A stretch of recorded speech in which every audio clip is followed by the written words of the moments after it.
Looking for a protein shake that tastes as good as it performs? Meet Rockin' Protein Max. Packed with 50 grams of fuel, it'll help you keep up when your day won't slow down. And because it's always creamy and never chalky, every sip tastes great. Even better, it's lactose-free and has 0 added sugar. It's not every day you find a protein shake you actually want to finish. Catch Rockin' Protein in the dairy cooler at a store near you. Rockin' Protein and Shamrock Farms are registered trademarks of Shamrock Foods Company.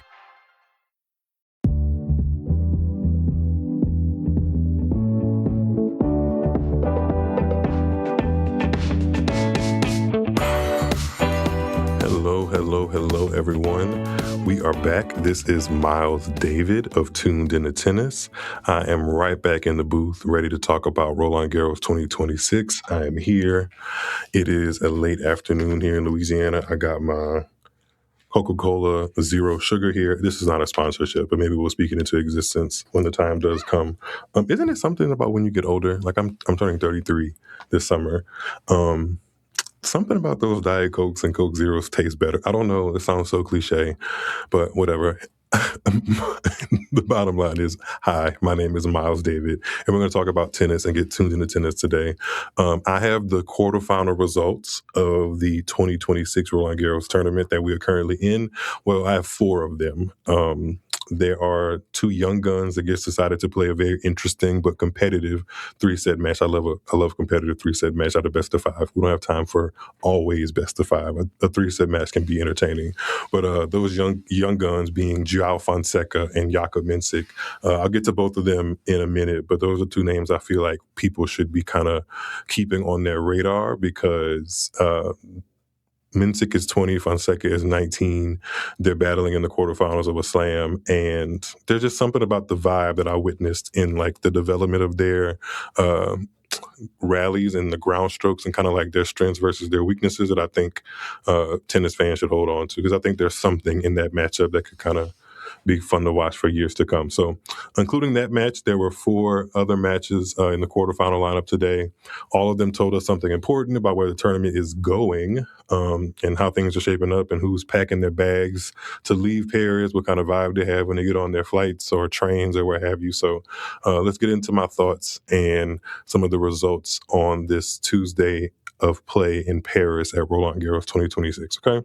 Let's get into our thoughts. Let's start with the one match that really wasn't even close. I mean, when I put eyes on this match, before I really could adjust my eyes to the television, I feel like I was looking at the score like, wait, how did that many games go by that quickly? And I was looking at Mira Andreeva do her thing out there against Serena Guthrie. Mira Andreeva, the tournament's 8th seed, took out 18 seed Serena Guthrie 6-love, 6-3 in 57 minutes.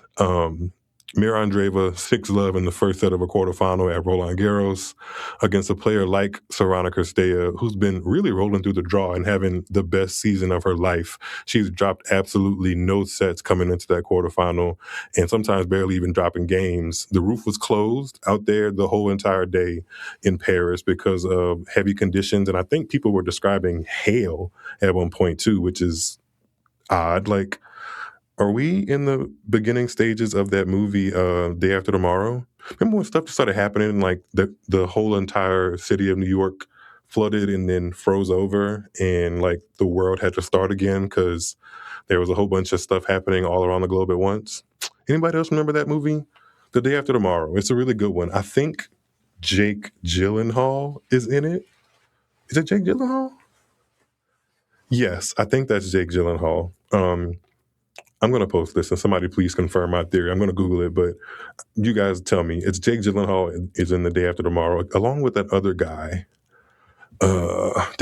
Whatever. Anyway, hail in Paris is crazy to me to comprehend, but, it's the weather, whatever. The roof was closed, nonetheless, in Paris, and Mira Andreeva just showed that she is one of the form, if not like the top player to beat at this Roland Garros. I mean, like I said, a beatdown in under an hour. She won the first set in 22 minutes. She converted all 6 of her breakpoint opportunities in the match. She hit 18 winners compared to Guthria's 4. And yeah, from the Guthrie perspective, even though Mira Andreeva was the dominant force in that match, right?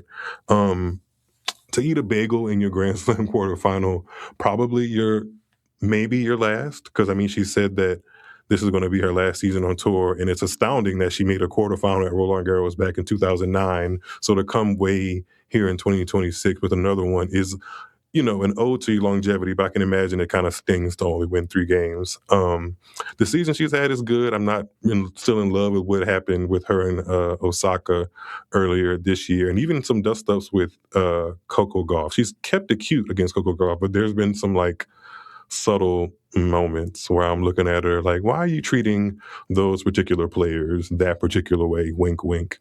But yeah, playing good tennis. She just beat the world number 1 Sabalenka in Rome a few weeks ago before Roland Garros. So it wasn't like she was playing terribly at all. And Andreeva was just definitely doing her thing out there, and she's playing at a really, really high clip. I mean, Andreeva is now into her second Grand Slam semifinal, the other one being at Roland Garros in 2024, back when she was 17.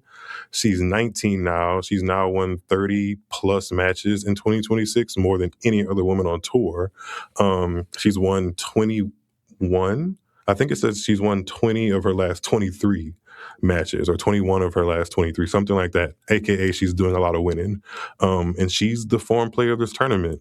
Her and Sabalenka, I think, are the ones that have looked kind of like the most cohesive. So yeah, that's the Grand Slam quarterfinal to get us started there. Let's see, who else played there after that? Is there anything I wanted to say about Mira Andreeva before I moved on? That's what I know I wanted to say. I wanted to mention Conchita Martinez in her box. Conchita Martinez is a WTA player back from the late 80s, early 90s. She played in some 2000s too, I think. She played some matches against Venus and Serena.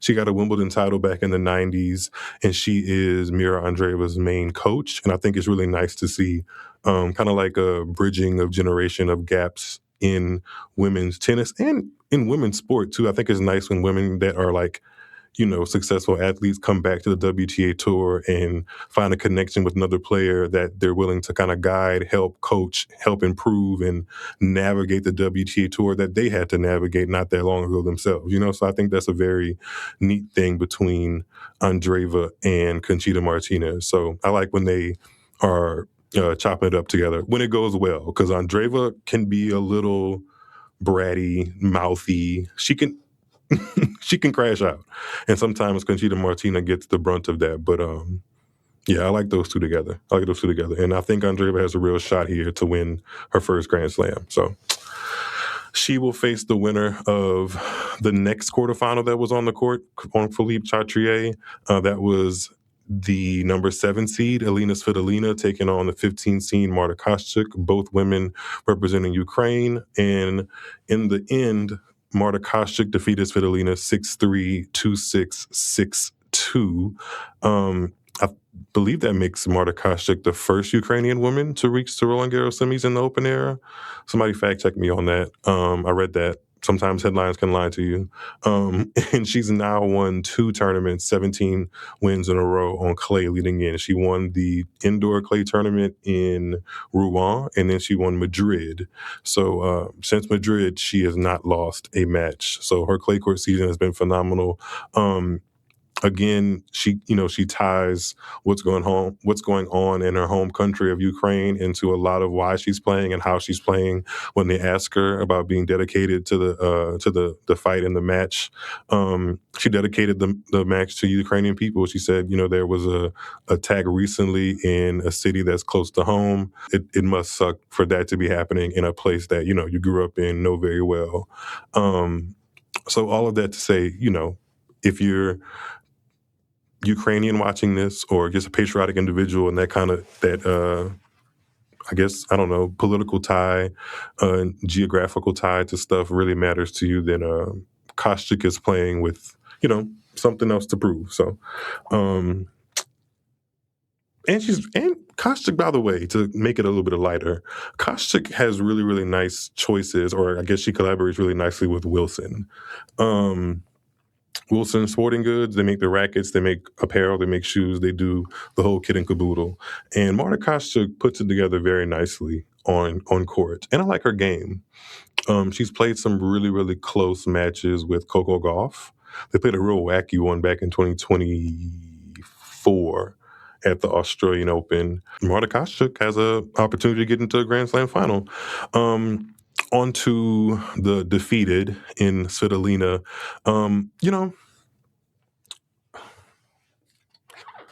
Take a sip of my Coke Zero. Some of you guys might not like this. Some of you guys might think I'm being harsh. I don't think that's fair. I'm just calling it like I see it. But I'm just saying something I have believed for quite a while. Alina Svitolina is not what I would call a big match Grand Slam player. And she hasn't been for most of the time I've watched her.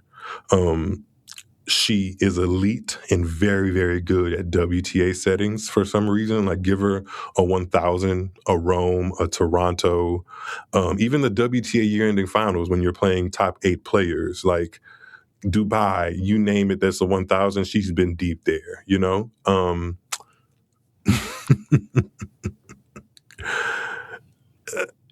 She's beaten everybody on the tour.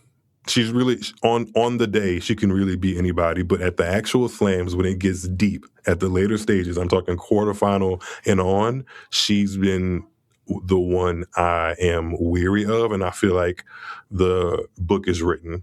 I don't know. Sometimes when I say stuff like that, I'm like, you're being harsh, whatever. The stuff I'm saying now would be such patty cake stuff and like an NBA podcast, whatever.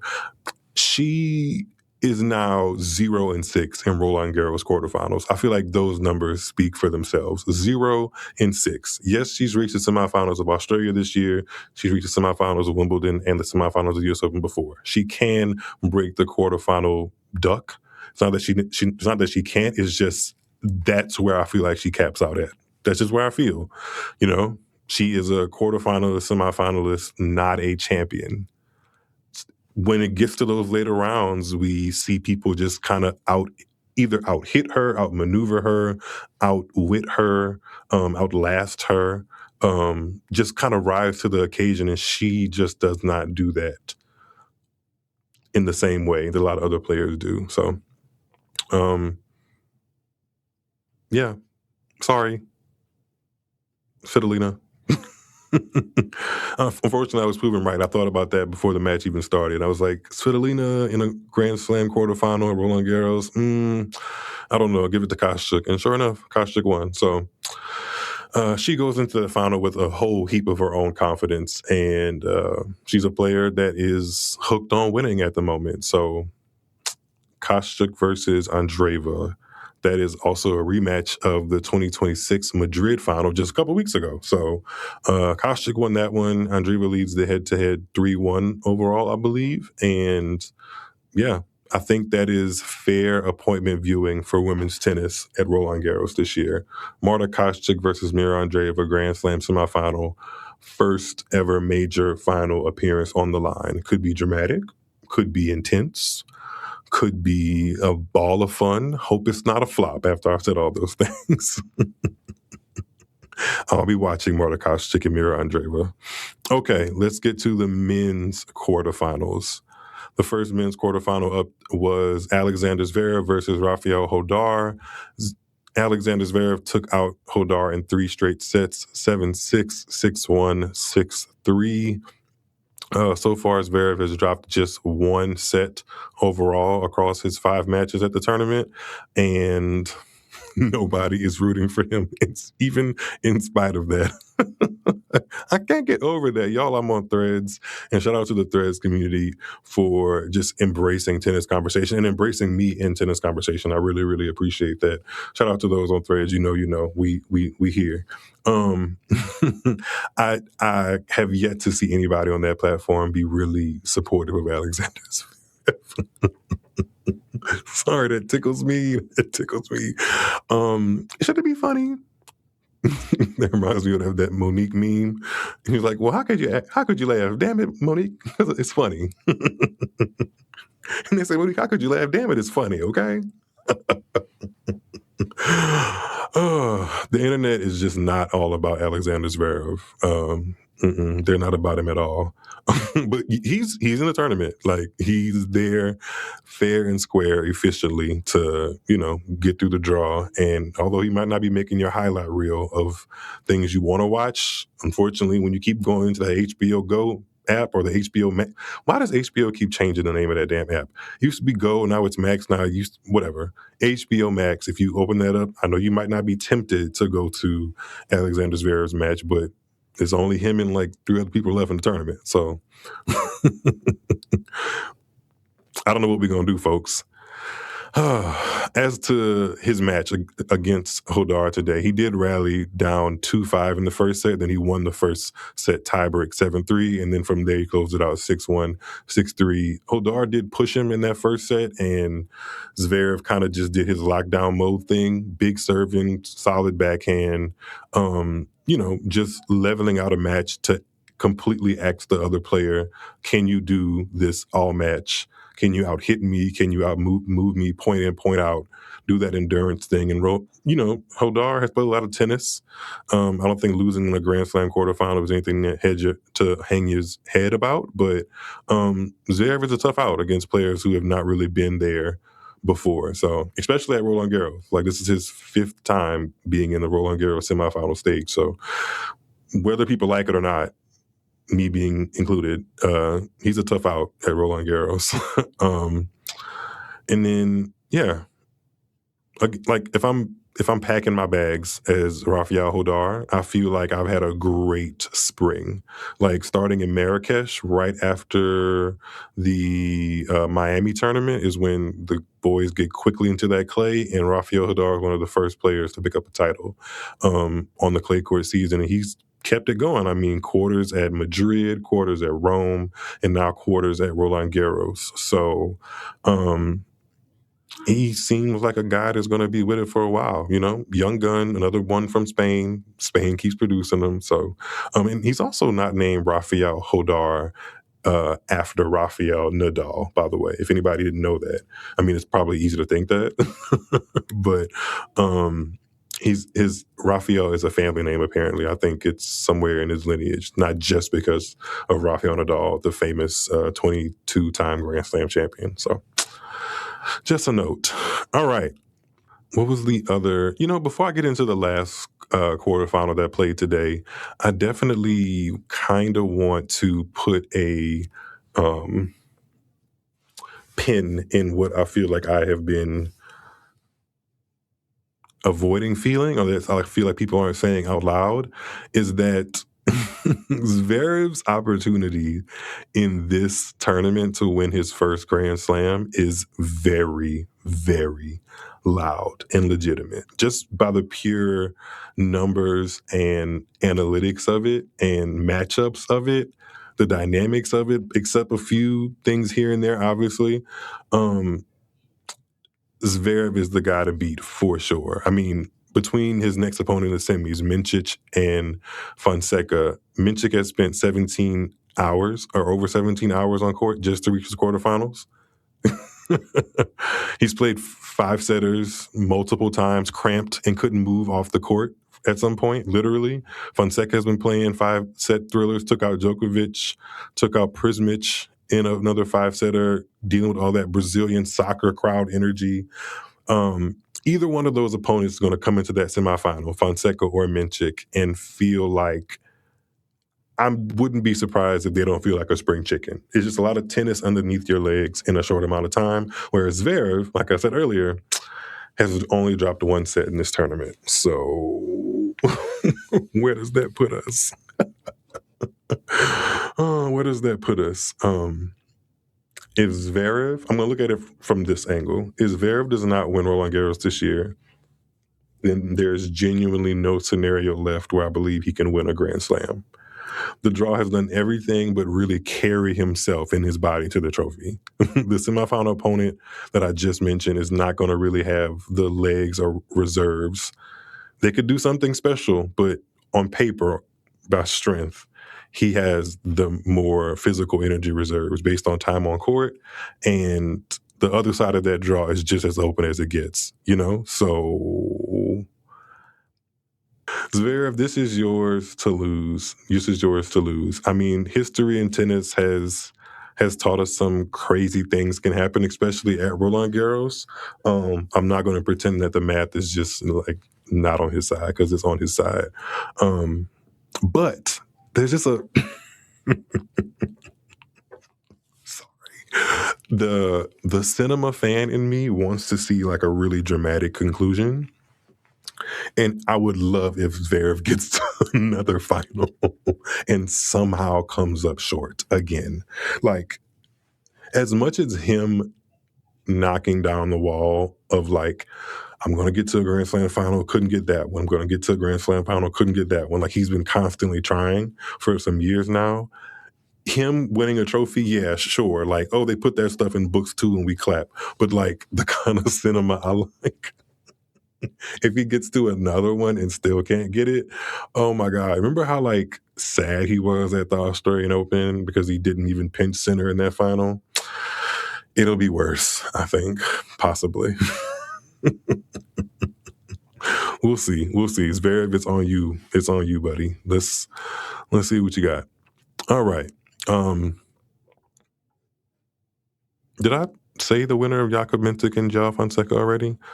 I think I said I spoke about both of them in relation to Zverev, but the specific Jakob Mensik and João Fonseca quarterfinal was actually very, very good. Short, sweet, and competitive, how I like my tennis.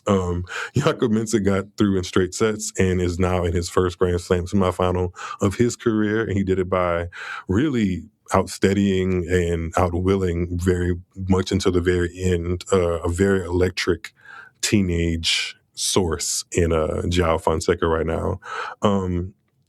And I know Jakob Mensik is the winner of the match. I do know that, but I just want to give Fonseca a piece of some flowers as well, because I think there was something special at Roland Garros this year, and especially him with the ability to kind of keep coming back in his matches. I mean, Prismic, Djokovic, and Ruud all involved some really good comebacks, intense moments, and even in this match against Jakob Mensik, it took 6 match points Jakob Mensik had to fend off at the very end to kind of stop the last Fonseca fury or Fonseca surge, if you will. So I really enjoyed the Fonseca of it all at this Roland Garros for sure. Mensik is like the silent killer that I kind of like. Anybody remember Ivan Lendl back in the day? He's not necessarily yet. I think this could change because I think he has like some European qualities about him that some people might enjoy. But he is not necessarily box office yet. He has a Miami title and beat Djokovic to do it last year, but he's not necessarily jumping off of the screen yet. But when you look at him and you actually are forced to kind of watch him play, he just looks like an athletic guy. Like he looks like he could be doing any sport, and he plays tennis because that's just what he was into. And like it just feels like he's meant to do it, even if he's cramped and battered on the court. He just looks like he's meant to be playing tennis, you know.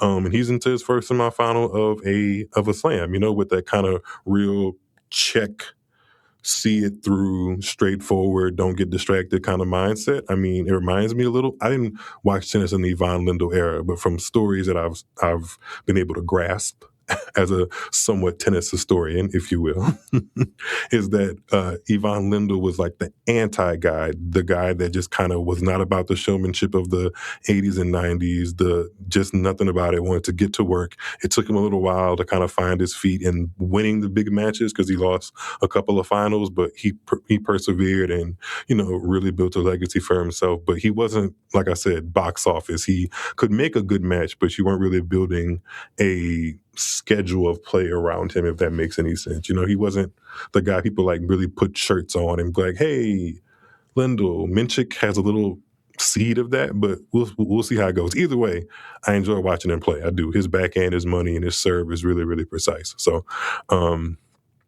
yeah, Mendel. How do I put their names together? Mensik and Lendl. Mensik is into the semis after beating Fonseca. And again, the Fonseca storyline is something I want people to still to follow. I don't know if he's going to have the same success at like Wimbledon, but if you're looking for box office ness in tennis. I will say that if you're looking for like a vibe that kind of takes you out of what you think is a traditional tennis vibe, watch a Fonseca match and you may feel a little bit differently. That's how I feel.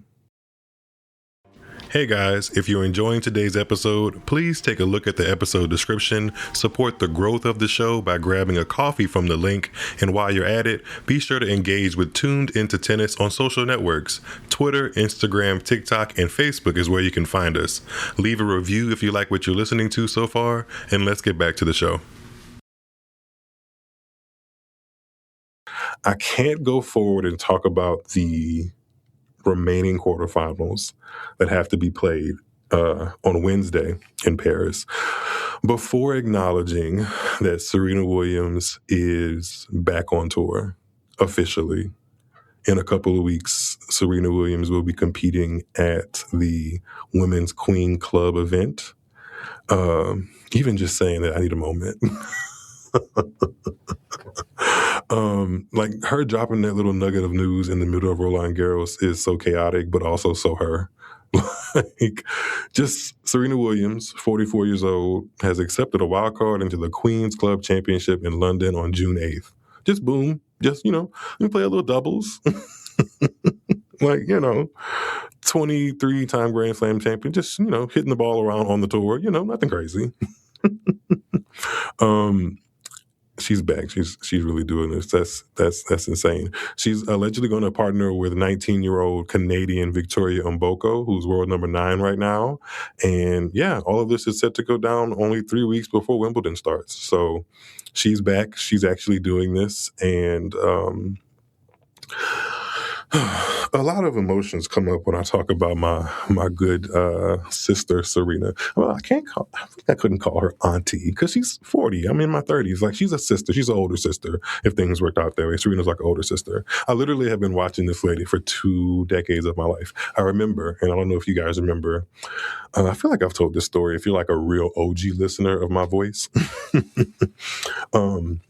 maybe I've written about it sometimes before, I don't know. But anyway, this is the story. I feel like I remember in 2006, I was on the sofa in my mom's house. And I don't know if I was dealing with some kind of injury or something at the time, but I just know I was like taking it easy on the couch. And Serena Williams came across my television, and something kind of clicked at that moment. She was playing Elena Yankovic in Los Angeles at the time. And for whatever reason, I just was like, I'd never seen, this sounds so cliche saying it, but I'd never seen a Black woman do that. Like, I'd never seen a woman that like reminded me of people I grew up with, hang around, or in my circle, intertwining circles, whatever, just a regular Black girl doing something that I had perceived people that looked like me not to do, in a way. Even if I had never audibly said that, I just didn't have tennis in my path the same way I had football, basketball, baseball, even track and field and other stuff like that.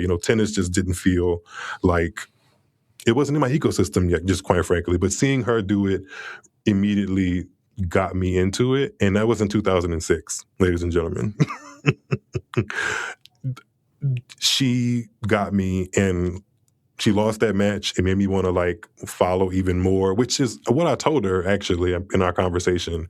Sidebar, I have interviewed Serena Williams, which is like a really nice whoop, whoop, whoop on my shoulder. Just if I could just brag just a little.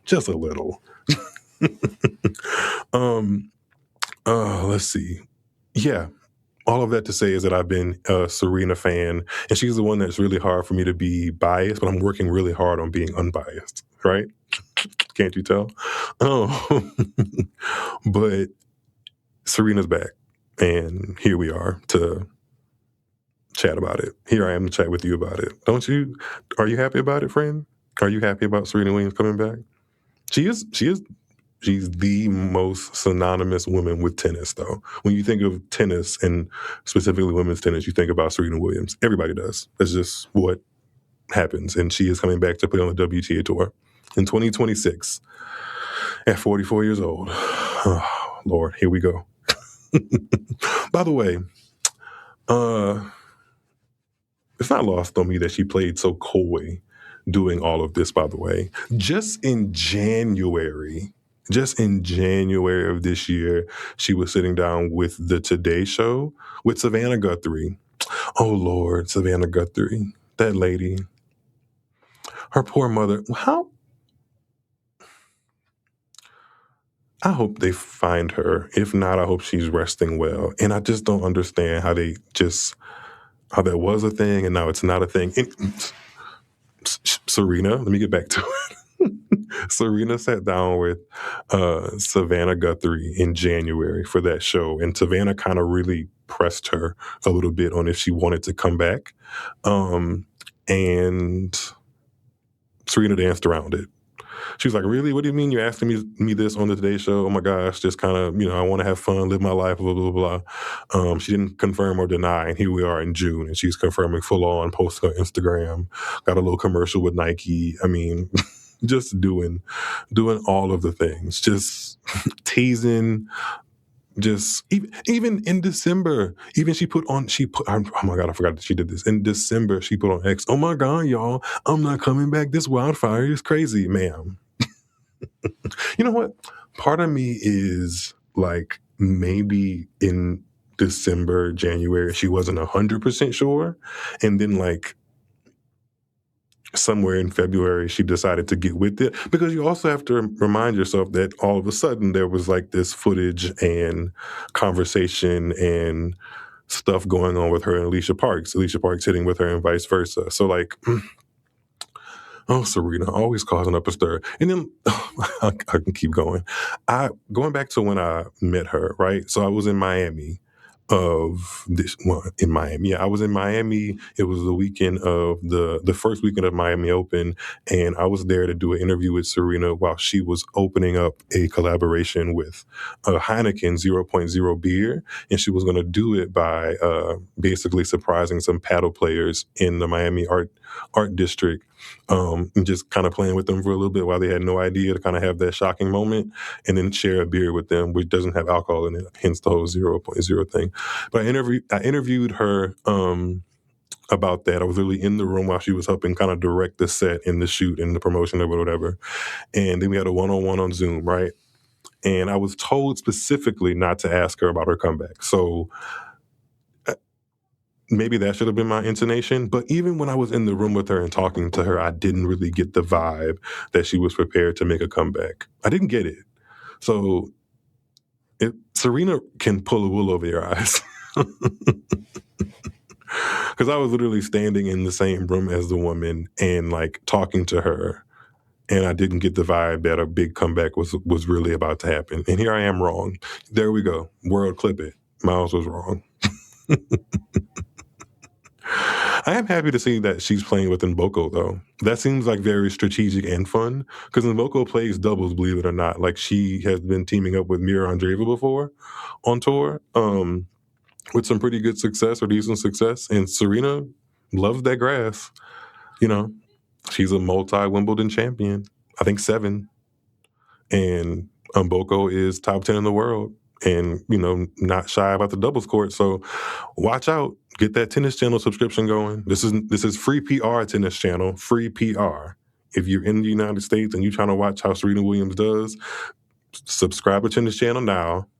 They may not be showing Wimbledon, but you can get the scoop on what's going on. Pay your money. I know times are hard.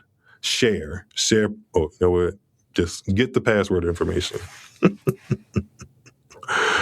Oh, Serena. Oh, Serena. Look how she got me.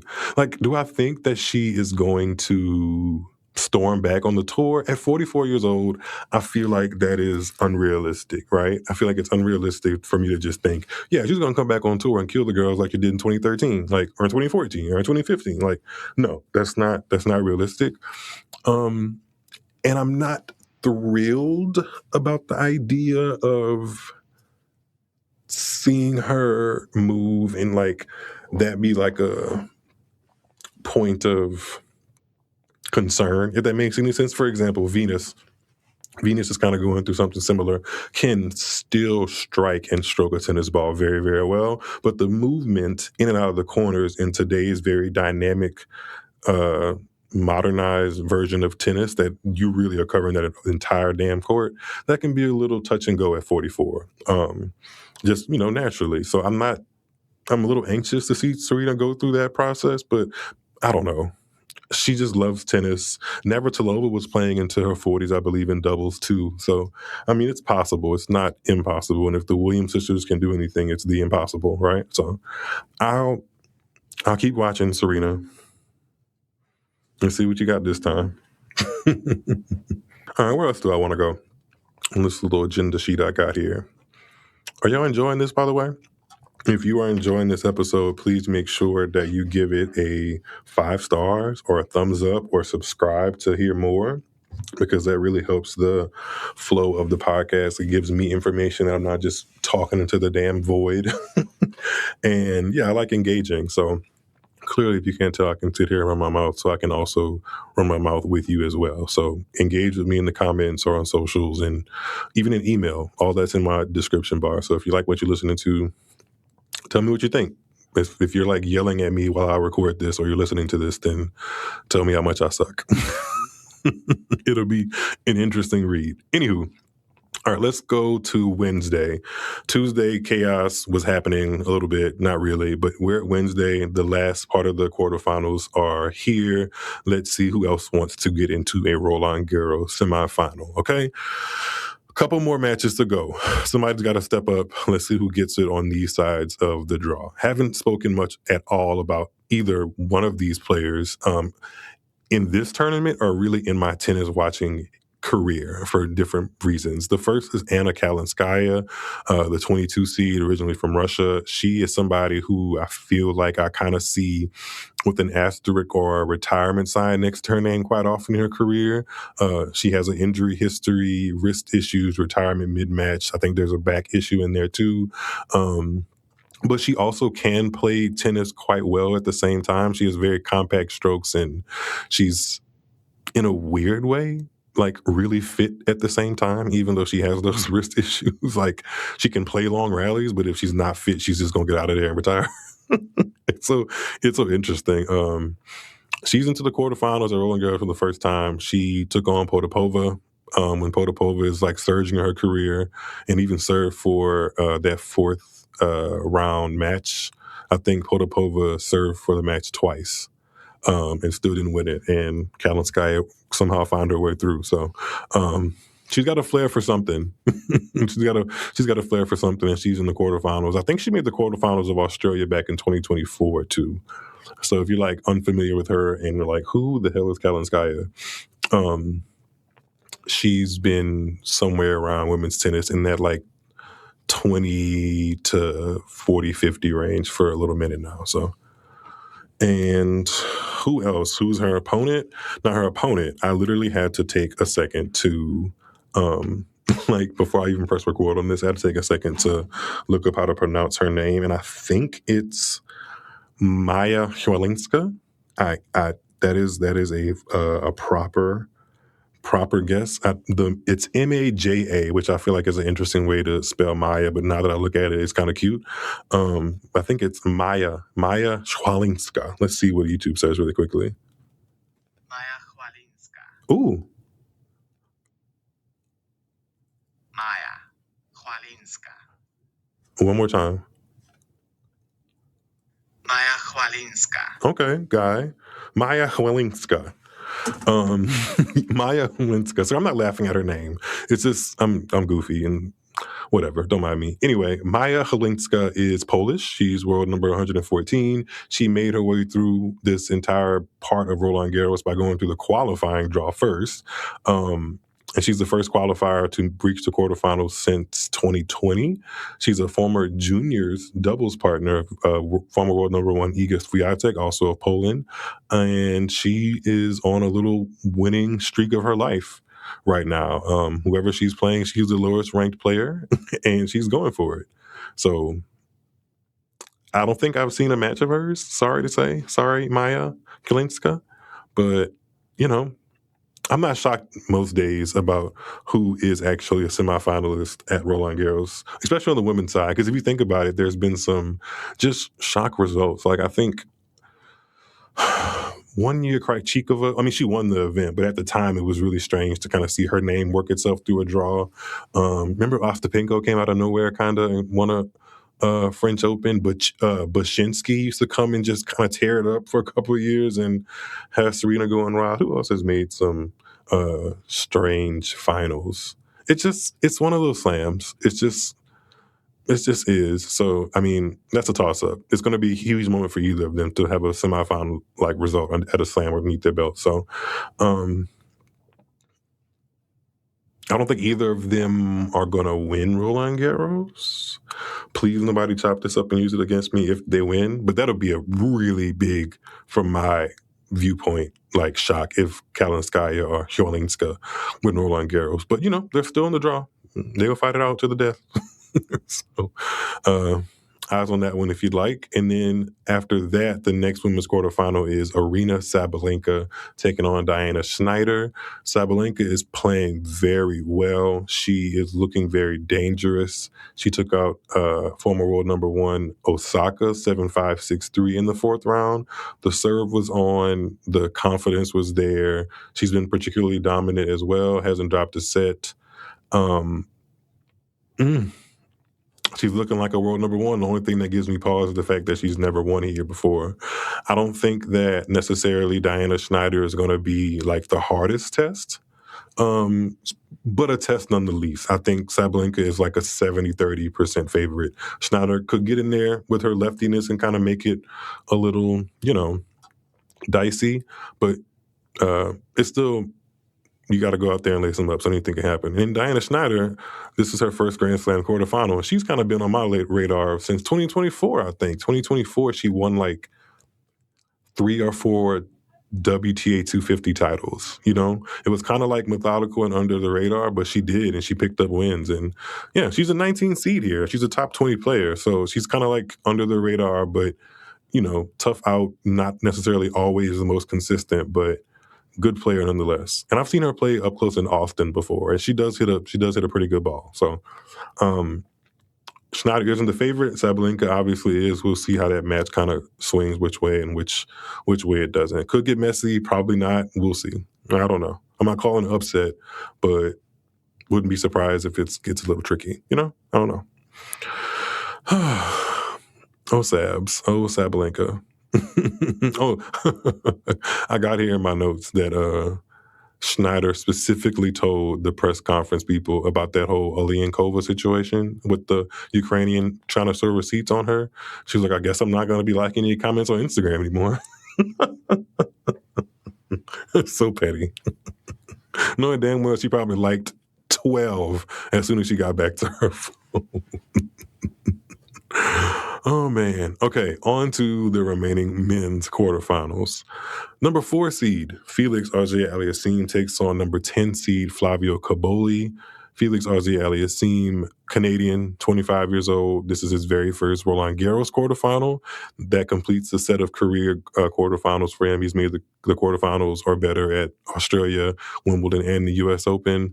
He kind of feels like a Frenchman in Paris. He's Canadian. He speaks very fluent French, and this is a good run for him on a surface that's not hardcore in a while. So he's bringing some good energy and kind of feeling himself. I feel like as somebody who's been watching Felix since 2019, 2020 now, sometimes you can kind of get, I know it's weird to describe when you're just watching on television, but sometimes you can get a vibe of a player of like how confident they are and like where their belief in like moxie is. And I feel like FAA is one of those players that kind of rides it on his shoulder a bit to a degree. Like he keeps it together, but also can kind of tell just by looking at his eyes a little bit if he's kind of feeling confident and ready to go. And he's been looking like that so far. And I just enjoy that level of Felix. Kind of like a little on the edge of more cocky than he is, but he wouldn't want to use that word. He's too nice of a guy to be cocky, but there's an edge there that I like. And then Flavio Cobolli is always kind of edgy. He is Why does my mind go to shitting the pants when I think about Flavio Cobolli? Because some matches he played earlier in the season at the United Cup got me excited about him again. Or not that I like really dipped in excitement, but I realized how fun he is to watch. And then he went to Australia and like had diarrhea on the court. Oh, that's so funny to me. He's going to remember that for a long time. But if he keeps going at this French Open, he's going to remember this moment way more than that one back in Australia. So he's fighting for a spot in the semis as well. You know, what's interesting about Cobolli is that he is deep in this draw as an Italian that a lot of people saw was made squarely for Jannik Sinner as like the Italian to kind of go through the draw, and he's nowhere near it. The other Italians remaining are Cobolli, and then there is Matteo Berrettini and Matteo Arnaldi. What I'm gathering is if it ends in E, you better take them seriously. I am good. Am I good? Give me a thumbs up if I'm good. But yeah, Italy keeps cranking out the talent. Like, it's no joke. It's not a coincidence that there's 3 men in the quarterfinals and one's absolutely going to be in the semis, you know? On top of that, the world number 1 is representing Sinner. Sinner is the world number 1 representing Italy, you know? And Musetti is in the group as well, but he's out injured. It's just so many Italian people. Like, I don't know what they're putting in the pasta. Like, the pasta is good and nutritious and full of protein. It amazes me too, because if you think back to it, remember when Italy just didn't feel like a force in men's tennis? Like, you have Flavio Cobolli. Yeah. Not Flavio Cobolli. I didn't mean Cobolli. You have Flavio Fognini. Remember Flavio Fognini? He didn't retire that long ago, but he was involved in some very classic matches with Rafa Nadal and just kind of, you know, bad boy of the 2010s. And then outside of Fognini, Andrea Seppi made his way onto like a very throwback tennis video game I had, like Smash Court Tennis 3 for whatever reason. You know what? Give me my props, because that's a name I pulled out of the hat. Andrea Seppi. People be telling me I don't know what I'm talking about in tennis. Y'all probably ain't even thought about Andrea Seppi in 11 years. And here I am talking about Andrea Seppi today on this show. Anyway, that goes to my point that Italy is just taking over.